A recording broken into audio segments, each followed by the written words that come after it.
All right, let's be honest. Is there something else you're supposed to be doing right now? Do you have a paper due in 10 hours? Is there a stinky pile of laundry slowly inching its way across your bedroom floor? You should be doing those things, but instead, you're here listening to me lecture you on YouTube. Wait. Don't go away just yet. The next 5 minutes will be the most productive bit of procrastination you have done all day. And you're not the only one procrastinating. Thanks to a suggestion by one of our viewers, today's episode of Wellcast is going to bring you a 3-step program to wrangle your monster of procrastination into submission. About 20% of the population identifies themselves as chronic procrastinators. People who constantly put off the things that they really need to do. And that is because procrastination is about lying to yourself.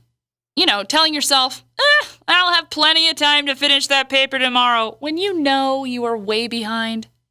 In a recent study, 2 groups of university students were assigned to write 3 papers in 3 weeks. Group A was given the opportunity to turn in all 3 papers in at any point during those 3 weeks. Group B, on the other hand, had strict weekly deadlines for each paper. Ultimately, the ones who did the best on the papers were the ones given the strict deadlines. Group A, the students who had to pick their own deadlines, they did pretty poorly. Clearly, humans are not the best at regulating themselves. So, when it comes to procrastination, you have to trick yourself into getting the job done. And this brings us to our Wellcast 3-step method for stopping procrastination. Please pause and print out your worksheet at watchwellcast.com.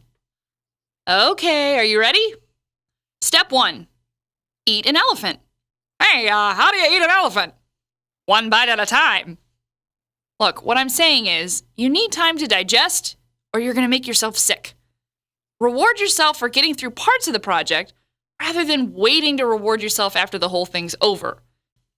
Okay, procrastinator. Think about that one project that you really need to get done. But calm down.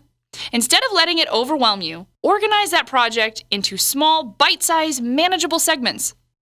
Think about what needs to get done and write down what you're going to be doing to tackle this project hour by hour and make it specific.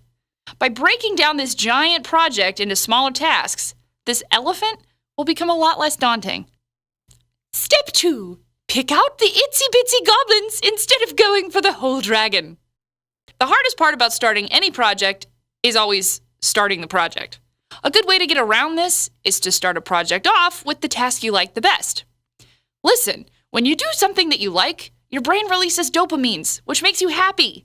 Maybe it's decorating the cover of a report or writing a snappy intro into an otherwise incredibly boring paper. Step 3. Ignore the siren songs. Seriously, this step is straight out of Homer's epic poem, The Odyssey. In The Odyssey, our protagonist Ulysses is trying to get home.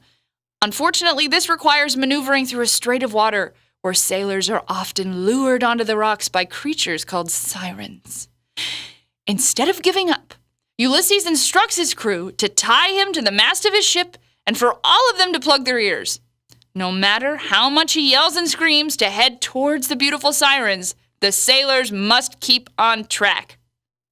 We're not saying that you need to actually tie yourself up to anything, but you should plan to clear any distractions that will hamper your ability to procrastinate later.